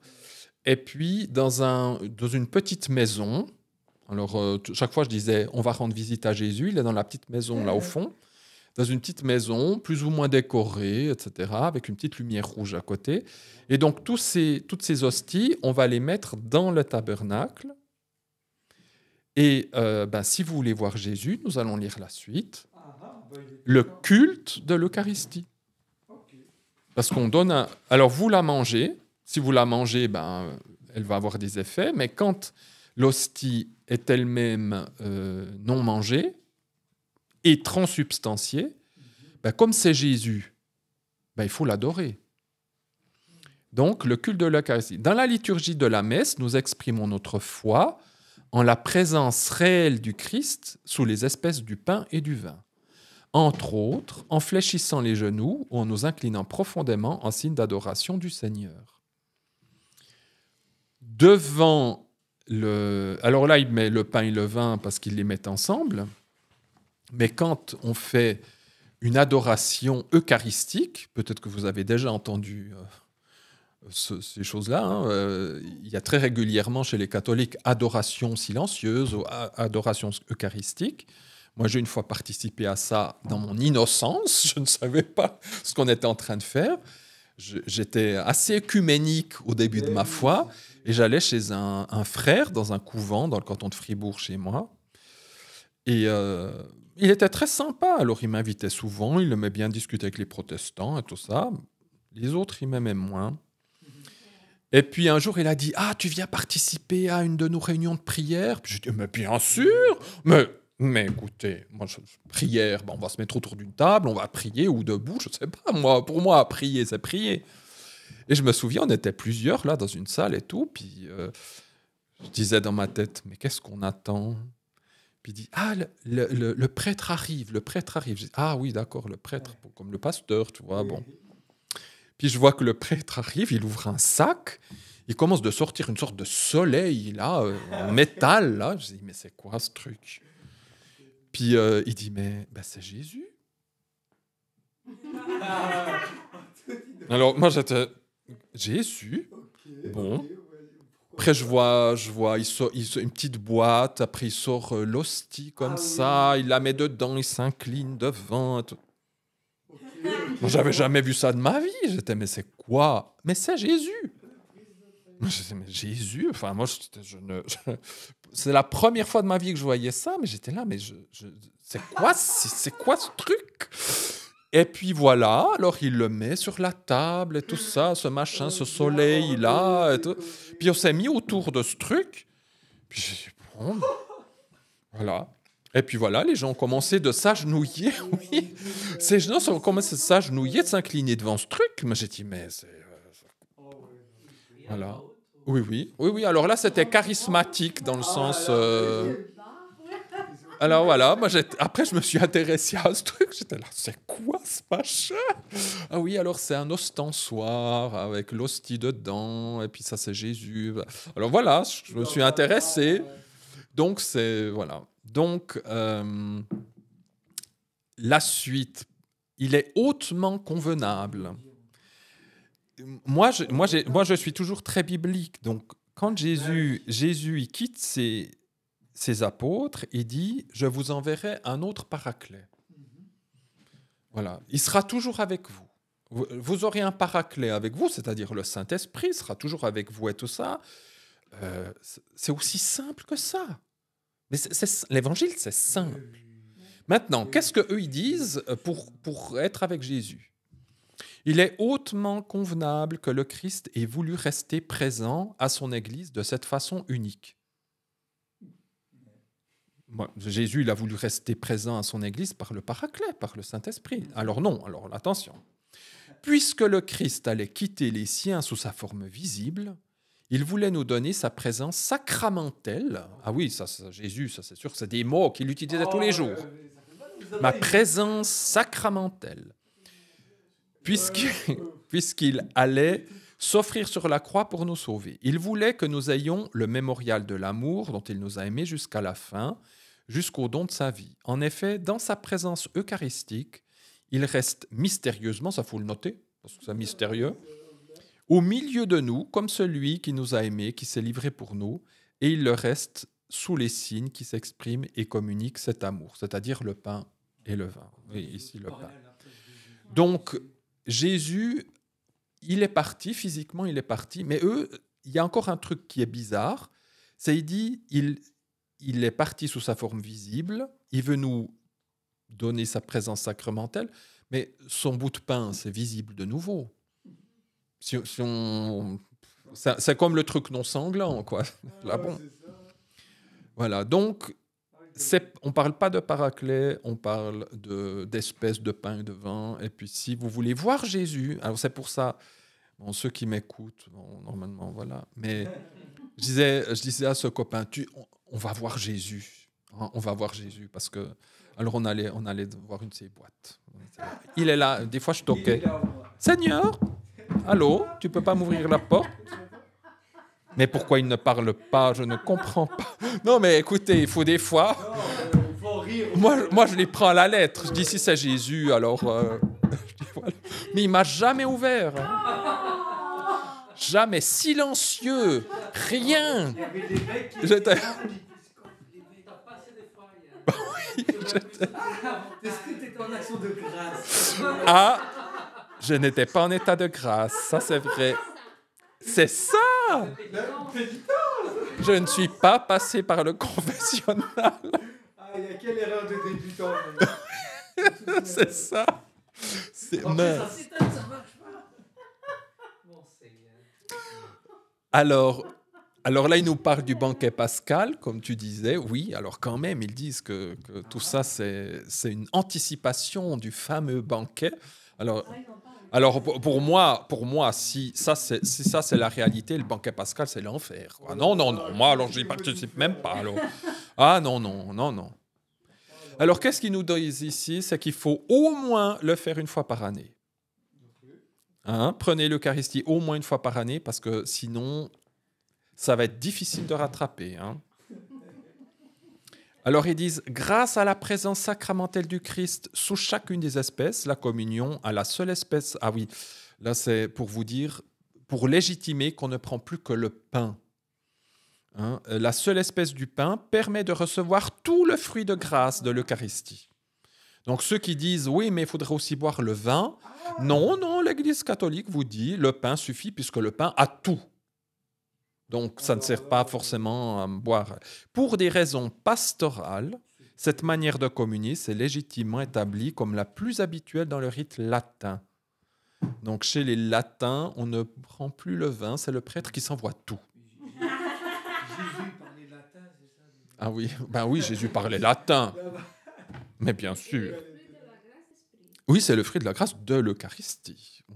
C'est pas le Saint-Esprit, là, c'est l'Eucharistie. Alors, qu'est-ce qui se passe? Non, oui, c'est terrible. Oui, je pense. Alors, la communion accroît notre union au Christ. Sinon, vous n'êtes pas... Non, sinon, vous ne pouvez pas être unis. Recevoir l'Eucharistie dans la communion porte comme fruit principal l'union intime au Christ Jésus. C'est vrai que dans Jean 17, il ne fait que de parler de ça. Mais que. Le Seigneur dit en effet, qui mange ma chair et boit mon sang demeure en moi et moi en lui. Voilà. On prend ce passage à la lettre. C'est justement le scandale. Il a prêché dans une synagogue. Le scandale, c'est que les Juifs ont pris ça à la lettre. Et puis, c'est pas. Et juste dans ce même discours, Jésus dit la chair ne sert de rien. Et littéralement en hébreu, la viande ne sert de rien. Donc c'est pas le matériel dont on veut parler ici. Mais de toute façon, quand on a une vue d'ensemble du Nouveau Testament, c'est assez clair. Hein, pas besoin de... Ce que l'aliment matériel produit dans notre vie corporelle, la communion le réalise de façon admirable dans notre vie spirituelle. La communion à la chair du Christ ressuscité, vivifiée par l'Esprit Saint et vivifiante, conserve, accroît et renouvelle la vie de grâce reçue par le baptême. Alors, moi-même, je ne sais pas ce que ça veut dire. Déjà que là, vous avez une grâce au baptême, et la vie de grâce reçue au baptême. Bon. Alors, ils nous disent que la communion nous sépare du péché. Vous bouffez ça, ça vous sépare du péché, bien sûr. Ça, bien sûr. Oui, la communion, c'est l'Eucharistie. Oui. Ça nous sert, oui, voilà, l'Eucharistie, c'est pas... le baptême nous purifie du péché. La communion va nous séparer. C'est-à-dire, un peu plus loin, c'est que on va pas être plus tenté. Plus tu manges ce truc, et plus Jésus vit en toi, et plus tu vas être gardé et protégé. Alors de quel péché on parle? Parce qu'il faut bien comprendre qu'à Rome, rien n'est simple. Comme la nourriture corporelle sert à restaurer la perte des forces, l'Eucharistie fortifie la charité qui, dans la vie quotidienne, tend à s'affaiblir. C'est vrai que voilà. Et cette charité vivifiée efface les péchés véniels. Ce sont des péchés qui ne portent pas conséquence sur ton salut éternel. Ce sont des péchés qui vont accroître tes jours de purgatoire, mais ce ne sont pas des péchés qui vont t'emmener en enfer. Contrairement, par la même charité qu'elle allume en nous, l'Eucharistie nous préserve des péchés mortels futurs. Alors j'aime bien des péchés mortels futurs parce que ça sous-entend que de toute façon, tu vas en avoir. Mais ça te préserve quand même. Attention. Alors, péché véniel.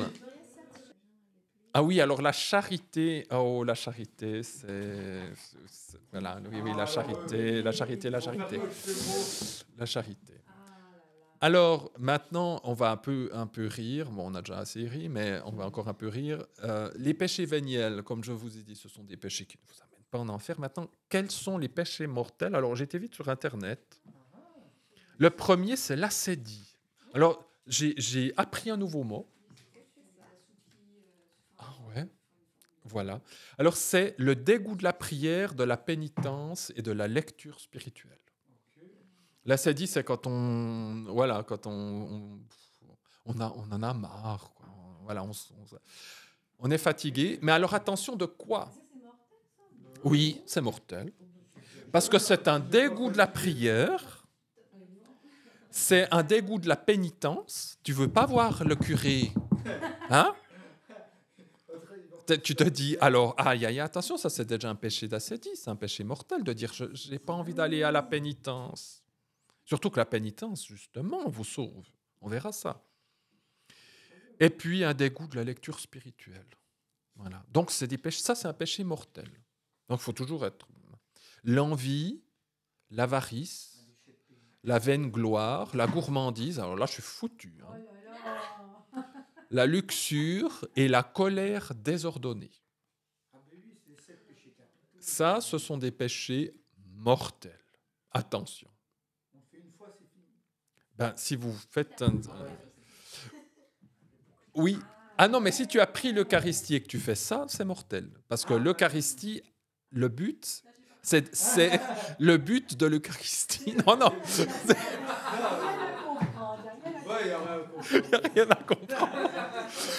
Si tu manges l'Eucharistie, va t'éviter de les faire. Mais la chair humaine, ma pauvre, tu sais, elle est bien faible. Et donc, comme on sait aussi que l'Eucharistie, il a un effet qui est temporaire, hein, et puis que dans la vie quotidienne, ils viennent de dire la charité, elle diminue. Donc, ouais, moi je pense que j'aurais pu faire quand je faisais ce cours à l'école où j'enseignais, je me déguisais en curé, en évêque, et je disais maintenant, vous avez un évêque devant vous, vous lui posez... Avant de faire le cours, vous lui posez vos questions que vous avez sur l'Église catholique. Mais ils étaient pour certains, ils étaient secoués. Hein. Parce que je leur disais, mais parce qu'ils disaient, ah, vous adorez Marie. Non, on n'adore pas Marie. Nous faisons un culte d'hyperdulie. Donc il faut utiliser les mots exacts. Donc on est tout de suite... Hein, oui. On verra ça, le culte d'hyperdulie. Alors voilà, les péchés véniels et les péchés mortels. Vous avez vu que jusque-là, le langage est très biblique. Normalement, vous devriez... Ah, il fait qu'une fois. C'est évident, mais tout le monde sait ça. Alors, il est dit aussi que l'unité du corps... mystique,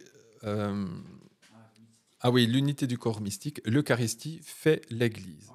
C'est pour dire ce que j'ai dit au début, que l'unité le corps mystique, ça veut dire l'Église invisible, hein. L'Eucharistie fait l'Église, c'est-à-dire que tout est ordonné par l'Église et que dans tous les discours œcuméniques, dans tous les discours à l'Église catholique elle-même ou par rapport aux autres églises, on ramène toujours l'Eucharistie là au milieu. Donc, vous comprenez maintenant que soit vous êtes d'accord avec tout ce qui est dit là, et donc si vous êtes d'accord avec tout ce qui est dit là, vous êtes d'accord avec tout le reste dans l'Église catholique. Mais si vous n'êtes pas d'accord avec ça, vous ne pourrez jamais rentrer dans l'Église catholique. Ce n'est pas un détail, l'Eucharistie. C'est fondamental. Alors, ils disent, l'Eucharistie est l'unité des chrétiens. Devant la grandeur de ce mystère, saint Augustin s'écrie au sacrement de la piété, au signe de l'unité, au lien de la charité.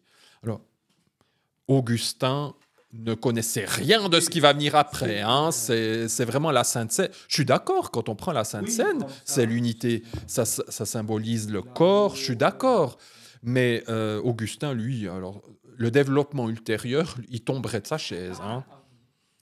D'autant plus douloureuses se font ressentir les divisions de l'Église qui rompent la commune participation à la table du Seigneur, d'autant plus pressantes sont les prières au Seigneur pour que reviennent les jours de l'unité complète de tous ceux qui croient en lui. Ça, quand les catholiques disent ça, on est là avec nos cœurs, ah oui, c'est beau, Seigneur. Mais qu'est-ce que le catholique sous-entend ? Il dit, il faut que ceux qui sont sortis de l'Église catholique reviennent à la vraie Eucharistie. Et que si tu n'es pas d'accord, c'est toi qui es source de division. Ce n'est pas une sainte seine commune, etc. Ils disent un peu plus loin, les communautés ecclésiales issues de la Réforme, séparées de l'Église catholique, en raison surtout de l'absence du sacrement de l'ordre, que nous verrons plus loin, n'ont pas conservé la substance propre et intégrale du mystère eucharistique. C'est pour cette raison que pour l'Église catholique, l'intercommunion eucharistique avec ces communautés n'est pas possible. Ça, c'est clair et net. Chez les catholiques, ils sont clairs, ils disent un chat, un chat. Nous, en tant que catholiques, on ne peut pas vous donner l'Eucharistie et nous ne pouvons pas prendre votre Sainte Seine. Si vous voulez qu'il y ait unité de l'Église, il faut que vous reveniez à ce que nous avons défini. Donc, et ça, je ne comprends pas que même chez ceux qui font de l'œcuménisme, ils le savent, mais ils font comme si. Moi, je trouve ça, c'est mensonger. Je trouve ça même faucheton. Dites les choses. Pourquoi vous tournez autour du pot ? Bon, au moins, les catholiques sont clairs. Si vous ne croyez pas comme nous, on ne peut pas, ensemble, prendre la Sainte Seine. Alors voilà, si vous avez envie de voir le pape JP2 sur ce point, il a écrit quelque chose en 2003, Ecclesiade Eucharistia. Il est d'une clarté là-dessus. Mais je vous dis, chaque pape écrit au moins plusieurs fois durant son mandat sur l'Eucharistie pour que ce fondement ne soit pas touché, déjà par les catholiques eux-mêmes. Hein. Alors, je me permets quand même de faire un peu la pénitence. La pénitence, oui, ça sera déjà un avant-goût. Là aussi, les titres, c'est ce que je prends du bouquin, hein, les multiples formes de la pénitence. Donc, vous êtes baptisé, vous êtes plus en péché au moment où vous êtes baptisé. Malheureusement, vous allez en recommettre. Donc, il faut faire pénitence, c'est-à-dire, et on va voir dans un peu ces textes, le mérite du chrétien, c'est-à-dire que vous devrez faire des actes pour être pardonné. Alors il est dit, la pénitence intérieure du chrétien peut avoir des expressions très variées. L'Écriture et les Pères insistent surtout sur 3 formes, le jeûne, la prière et l'aumône. Mais même quand je lis Matthieu 5 à 7, qui est le sermon sur la montagne, le jeûne, la prière et l'aumône n'ont rien à faire avec la pénitence. Rien, hein. Alors la prière, le jeûne et l'aumône expriment la conversion par rapport à soi-même, par rapport à Dieu et par rapport aux autres.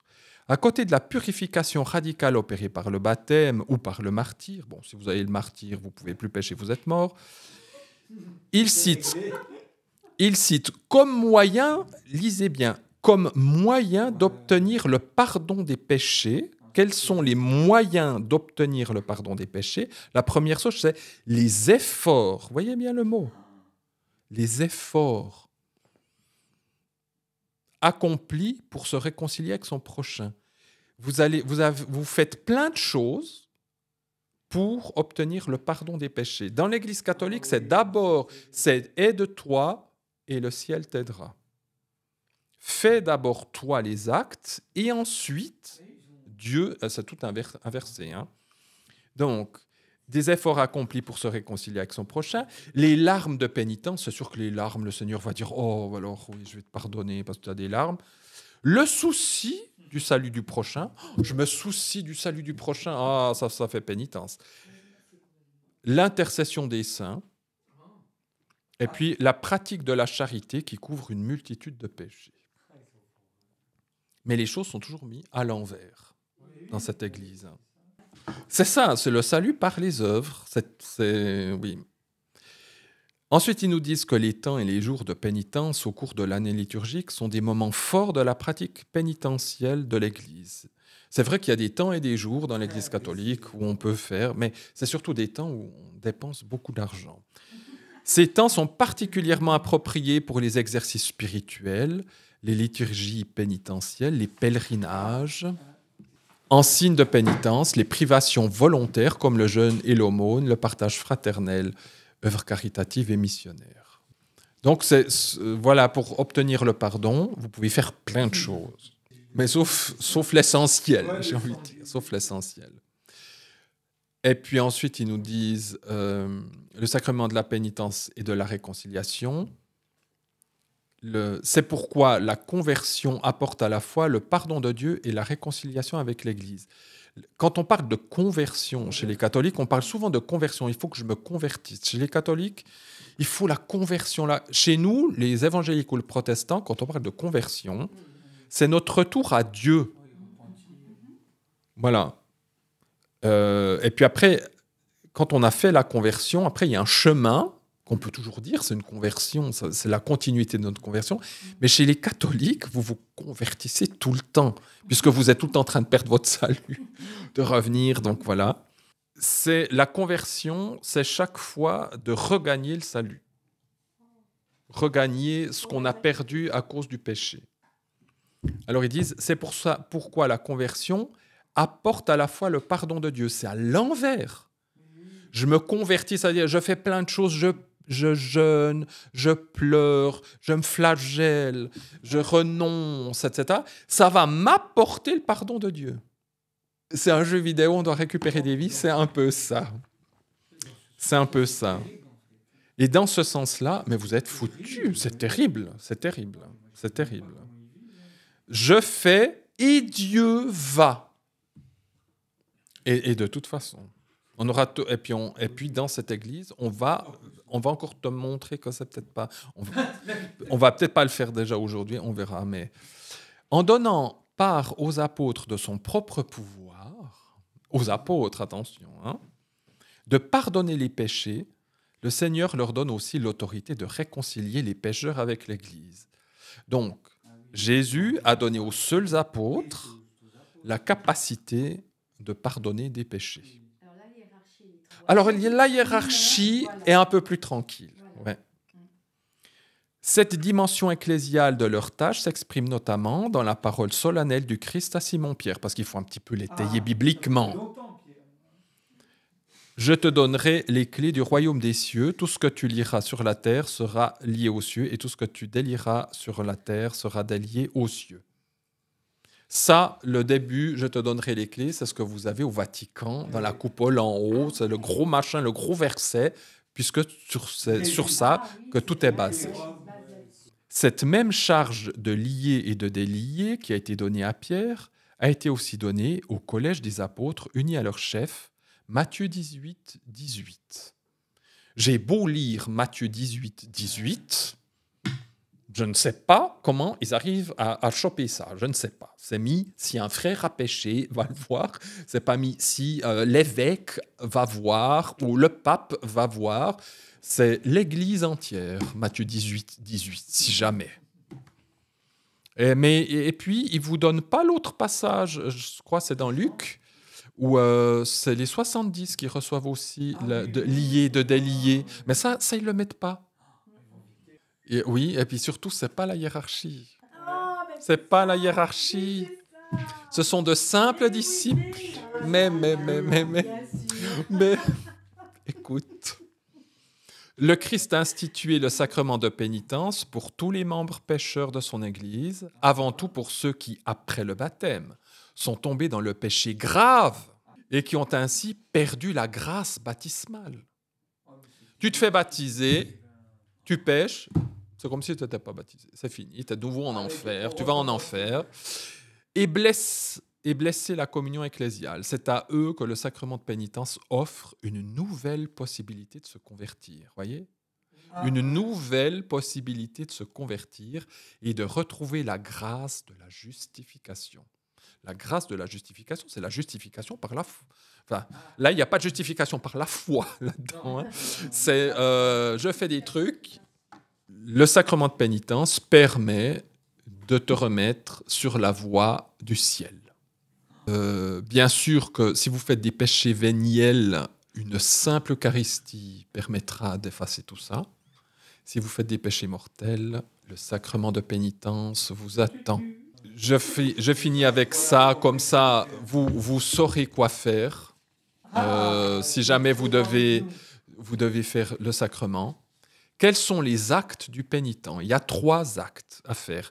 Et bien dans l'ordre, et si vous en loupez un, c'est foutu. Et ce sont des termes très bibliques. Tout de suite, vous allez dire « Ah oui, tel passage, tout ». Contrition, confession, satisfaction. Ça, c'est dans chaque page de Bible. Contrition. C'est quoi la contrition ?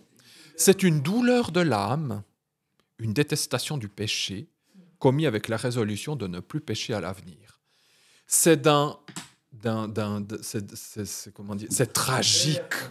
C'est affligeant, une douleur de l'âme. Vous voyez, vous avez commis un péché, puis vous dites « Oh Seigneur, j'ai une douleur de tête, là, de l'âme. » Non, comment vous pouvez vous-même créer une douleur de l'âme ? Ah oui, peut-être qu'en jeûnant 15 jours, je vais peut-être avoir commencé à avoir une douleur de l'âme. Une détestation du péché. Non, mais il faut arrêter d'être hypocrite.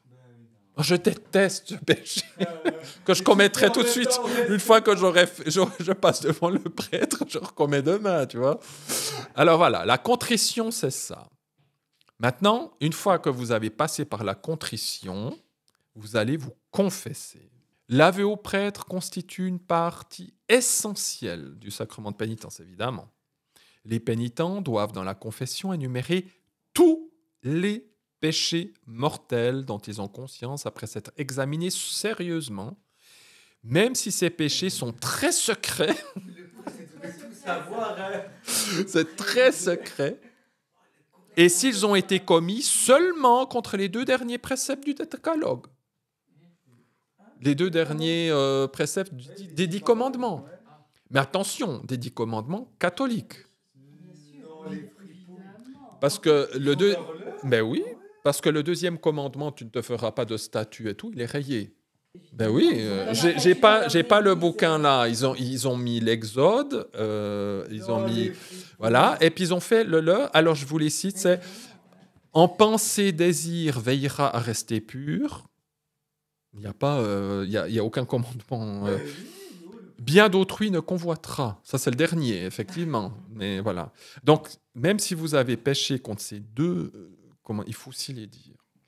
Je vous dis, c'est pour ça que la confession, c'est quelque chose qui est très compliqué, très dur, parce que vous êtes obligé de tout vous remémorer ce que vous avez fait de pas bien, de tout dire des fois à un inconnu. Ceux qui agissent autrement et qui en cachent sciemment quelques-uns ne proposent à la bonté divine rien qu'elle puisse remettre par l'intermédiaire du prêtre. Ça signifie que si vous faites confession, mais que vous oubliez, c'est comme si vous n'aviez rien fait. Et puis la 3e chose, c'est la satisfaction, et ça c'est aussi très important, parce que ça c'est gling, gling, gling. parce qu'une fois que vous avez fait la confession, le prêtre va vous dire ce que vous avez à faire pour satisfaire la satisfaction. Vous voyez, vous êtes pardonné, mais il faut, oui, voilà. Alors, le pénitent doit donc faire quelque chose de plus pour réparer ses péchés. C'est pas moi qui le dis, hein, c'est écrit. Faire quelque chose de plus pour réparer ses péchés. Il doit satisfaire de manière appropriée ou expier ses péchés. Cette satisfaction s'appelle aussi pénitence. La pénitence que le confesseur impose doit tenir compte de la situation personnelle du pénitent et doit chercher son bien spirituel. Elle doit correspondre autant que possible à la gravité et à la nature du péché commis. Elle peut consister dans la prière, une offrande, dans les œuvres de miséricorde, le service du prochain, des privations volontaires, mon porte-monnaie, hein, je me prive un peu, des sacrifices, portefeuille, et surtout dans l'acceptation patiente de la croix que nous devons porter. Ça, c'est un petit plus. C'est beau. C'est beau. Voilà, je pense que j'ai fait largement mes 5 minutes. Donc voilà, vous savez maintenant quoi faire. Contrition, confession, satisfaction. Tout ça, ce sont des résumés, évidemment, bibliques. Je ne vous... Tout le monde... J'enfonce des portes ouvertes.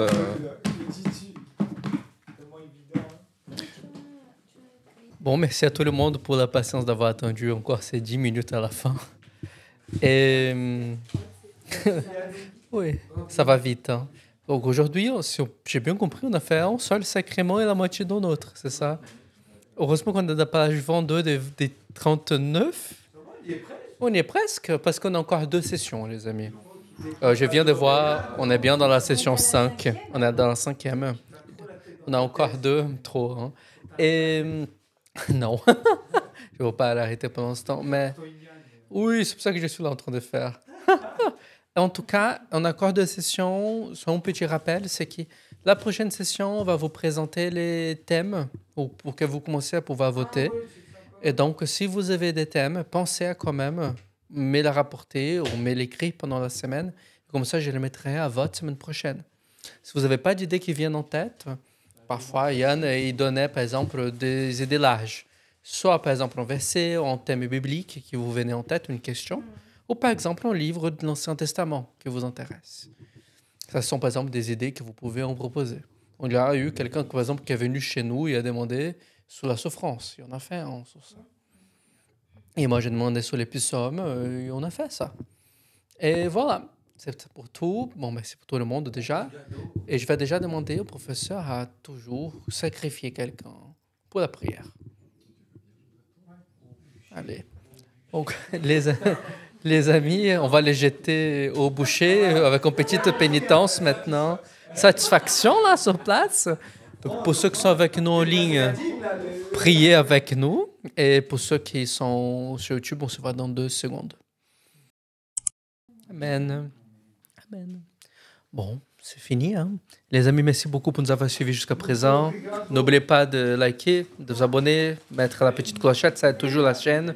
Et si vous avez des idées également pour la prochaine fois qu'on va faire, si vous lisez pendant cette semaine ou vous voyez pendant cette semaine, écrivez en commentaire ce que vous voulez également dans les prochains séminaires. C'est béni. Au revoir. Au revoir.